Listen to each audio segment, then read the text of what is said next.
ধানমন্ডি ৩২ পুরোপুরি গুড়িয়ে দেয়া হলো। ইতিহাসের সাক্ষী থাকা এই ভবনটি এখন মাটির সাথে মিশে গেছে। প্রশ্ন হলো, ধানমন্ডি ৩২ গুড়িয়ে ফেলা কি খুব প্রয়োজন ছিল? আবার এই ভবনটি বা সারা দেশে আওয়ামী লীগ নেতাদের বাড়িতে যখন আক্রমণ চলছে, তখন বিএনপি জামায়াত একেবারে চুপ কেন? দর্শক, এদিকে ধানমন্ডি ৩২ কিংবা শেখ মুজিবের বাড়িটিকে ধ্বংস করা ভারত বাংলাদেশ সরকারকে ধমক দিয়েছে। বাংলাদেশ মোটেও ভয় না পেয়ে উল্টো ভারতকে আরো জোরে ধমক দিয়েছে। শেখ হাসিনা আবারও বক্তব্য রাখলেন, জাতির কাছে প্রশ্ন তুললেন যে মুক্তিযুদ্ধের অন্যতম যে বাড়িটি বা যেখান থেকে মুক্তি সংগ্রামের ডাক দেয়া হয়েছে, সেই বাড়িটিকে কেন ধ্বংস করা হলো। আবার হাসিনা বললেন, এই বাড়িটিকে ধ্বংস করলে শেষ হবে না, আবারও তারা এটাকে গড়ে নেবেন। চলুন এই বিষয়গুলো নিয়ে আজকে বিস্তারিত আলোচনা করব। প্রথম আমরা আলোচনা করতে চাই যে ধানমন্ডি ৩২ যখন ধ্বংস করা হলো, তখন বিএনপি জামায়াত এতটা চুপ কেন? জামায়াত কিছুটা হলেও কথা বলেছে, বিএনপি একেবারে চুপ। জামায়াত বলেছে যে শেখ হাসিনা বক্তব্য রেখে আবারও বিক্ষুব্ধ জনতাকে ক্ষোভের মধ্যে টেনে এনেছে। কারণ জুলাই থেকে আগস্ট পর্যন্ত হাজার হাজার ছাত্রকে হতাহত করেছে এই ডাইনি, আর তার বক্তব্যে জনগণ ক্ষেপে গিয়ে এই কাজটি করেছে। আর বিএনপি এই ব্যাপারে একেবারে নীরব। আমি ছাত্রদলের সাধারণ সম্পাদকের বক্তব্য শুনেছি, তিনি বলেছেন যে এই ৩২ নম্বর ভাঙচুরের ঘটনায় বিএনপি বা ছাত্রদলের কেউ নেই, তবে জুলাই অভ্যুত্থানে যারা সংক্ষুব্ধ হয়েছে তারা শেখ হাসিনার বক্তব্যে ঘিরে আবারও বিক্ষুব্ধ হয়ে এই আক্রমণটি করেছে। তো ছাত্রদলের বক্তব্যে এইটুকু বোঝা গেছে যে তাদের কেউ না থাকলেও তারা এটাকে ওন করে, অর্থাৎ তারা এটার বিরুদ্ধেও না পক্ষেও না। এটা হলো ছাত্রদলের বক্তব্য। বাট বক্তব্যের অন্তরালে যে বিষয়টি তৈরি হলো, হয়তো ছাত্রদল এখানে প্রকাশ্যে নিজেকে জড়াতে চাইছে না সামনের কোনো বিপদ আঁচ করে, কিন্তু এখানেও ছাত্রদলের ভাইয়েরা ছিল, এটা আমরা কনফার্ম। প্রশ্ন হলো, বিএনপি চুপ কেন? এই মুহূর্তে বিএনপির মহাসচিব মির্জা ফখরুল ইসলাম আলমগীর, অন্যতম আরেক নেতা আমির খসরু মাহমুদ চৌধুরী, তারা দুজনই রয়েছেন যুক্তরাষ্ট্রে এবং সেখানে রয়েছেন তারেক কন্যা জাইমা রহমান। এর পরবর্তী যে নেতারা বাংলাদেশে রয়েছেন তারা কৌশলগত কারণে চুপ রয়েছে। প্রথম, ৩২ ভেঙে ফেলায় সবচেয়ে বেশি খুশি হওয়ার কথা জিয়া পরিবারের, কারণ শেখ হাসিনা স্বাধীনতার ঘোষক জিয়াউর রহমানের স্মৃতি বিজড়িত যে বাড়িটি ক্যান্টনমেন্টের মইনুল রোডে, সেটা কোর্টের আদালতকে ব্যবহার করে বেগম জিয়াকে এক কাপড়ে ঘর থেকে বের করে দিয়েছিলেন। পুরো পৃথিবী সেই দিন খালেদা জিয়ার কান্না দেখেছেন। আজকে শেখ হাসিনার সুধাসদন এবং ধানমন্ডি ৩২ ধ্বংস হলো, এটা নিঃসন্দেহে বিএনপির জন্য আনন্দের। কিন্তু বিএনপি এই আনন্দটা উদযাপন করতে পারছে না, কারণ আগামীর রাজনীতিতে বিএনপিকে হয়তো বড় কোনো চাপে পড়তে হতে পারে। যেহেতু বিএনপি একটি বড় দল, তারা কৌশলের ক্ষেত্রে অনেক রকম হিসেব নিকেশ করে, কিন্তু এটি বিএনপির জন্য অবশ্যই খুশি, কারণ একটা শক্ত প্রতিশোধ পেল বিএনপি।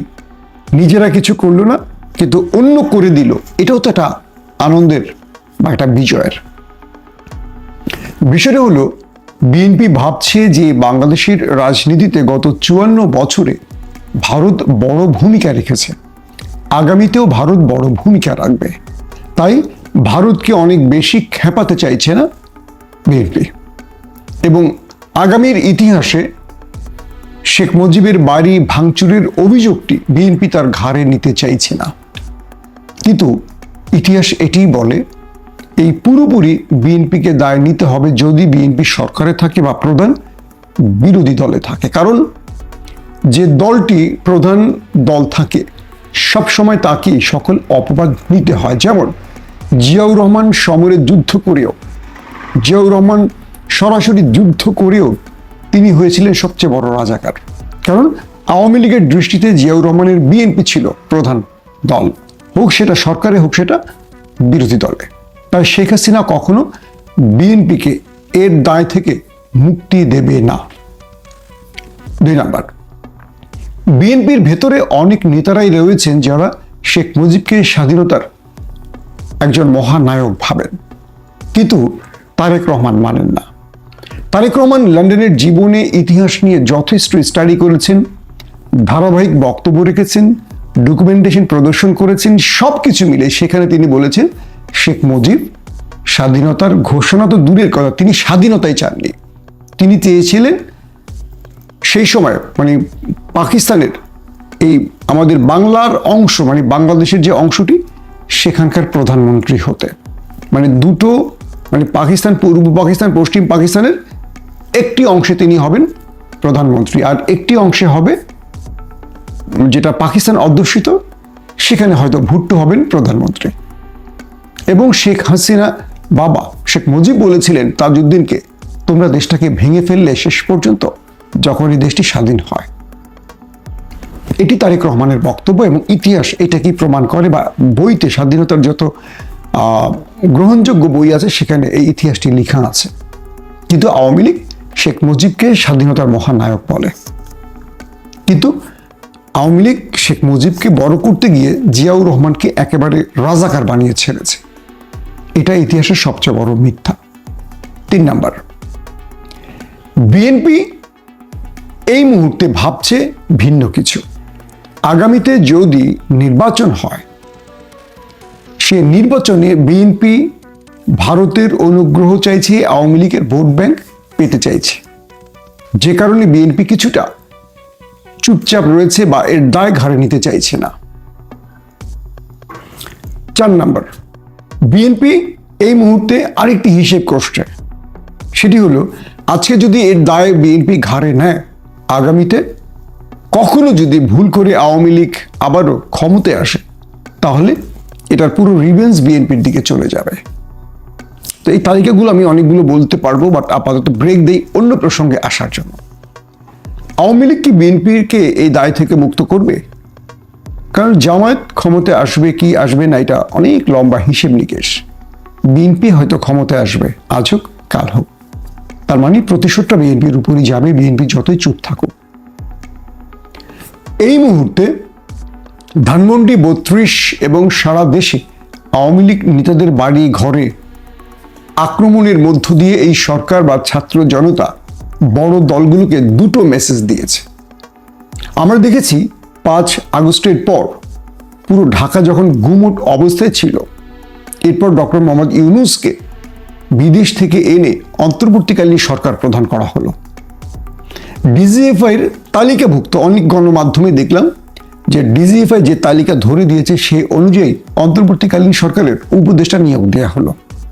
আমরা দেখলাম মূল স্পিরিটের বাইরে সবাই উপদেষ্টা হলেন। বিপ্লবের চেতনা ক্রমান্বয়ে হারাতে বসেছিল। ছাত্ররা তারা মাঠে প্রতিবাদ করতে নেমেছে, তারা চুপ্পুকে সরাতে পারেনি, জুলাই প্রোক্লেমেশন বা জুলাই ঘোষণাপত্র জারি করতে পারেনি, তারা সংবিধান পরিবর্তন করতে পারেনি। একটার পর একটা বাধা এসেছিল ছাত্রদের সামনে, যারা সবচেয়ে বড় বাধা হাসিনাকে দেশ থেকে তাড়িয়েছিল। কিন্তু ছোট বাধাগুলো টপকাতে পারেনি ছাত্ররা, তাদের সামনে বাধা হয়ে দাঁড়িয়েছিল বিএনপি। এবার ছাত্ররা এই ফেব্রুয়ারিতে তারা নতুন দল গঠনের আগে নিজেদের শক্তিমত্তা আবার জানান দিল।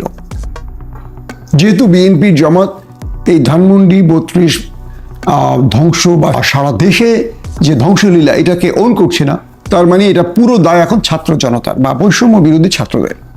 তো তারা এবার বিএনপি বা বড় দলগুলোকে বার্তা দিল যে আমরা শেষ হয়ে যাইনি, আমাদের পূর্ণ শক্তি রয়েছে, আমরা এতদিন চুপ করে দেখেছি তোমরা কি করতে পারো। অর্থাৎ এক রাতের অন্ধকারে সারা দেশে আওয়ামী লীগের হেভিয়েট বা আওয়ামী লীগের সবচেয়ে বড় বড় নেতাদের বাড়িঘরকে বেকু দিয়ে, বুলডোজার দিয়ে, ক্রেন দিয়ে ভেঙে চুরমার করে দিয়ে ছাত্ররা প্রমাণ করলো আমরা শেষ হয়ে যাইনি। আমরা ঘুমিয়ে পড়িনি, আমরা শান্ত হইনি। আমরা দেখলাম বিএনপি চুপ। এখন প্রশ্ন হলো, বিএনপি যে নির্বাচন দাবি তুলছে, এই নির্বাচনটা কবে হবে? বিএনপি কি আবারও এই ছাত্রদের বিরুদ্ধে শক্ত ভাষায় কথা বলতে পারবে? ছাত্ররা তো জেগে আছে। 32 নম্বর ভাঙার যাদের সাহস হয়, যারা ভারতকে তোয়াক্কা করে না, আন্তর্জাতিক বিশ্বকে তোয়াক্কা করে না, তারা কি তোয়াক্কা করবে দেশীয় শক্তির কাছে?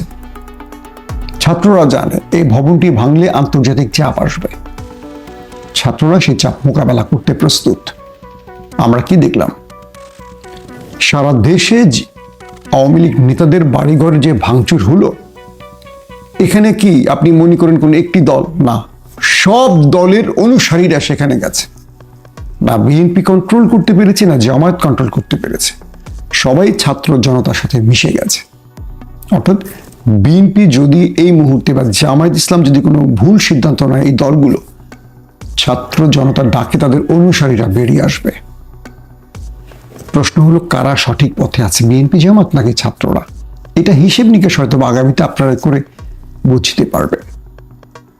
এই মুহূর্তে ছাত্ররা আরেকটি বার্তা দিল রাজনৈতিক দলকে, আমরা ফুরিয়ে যাইনি, আমরা এখনো জেগে আছি, আমরা একটা রাষ্ট্র কাঠামো তৈরিতে সাহায্য করার জন্য নীরব ছিলাম, আমরা জেগে উঠলে আবারও আপনাদের ঘুম ভাঙাতে পারবো।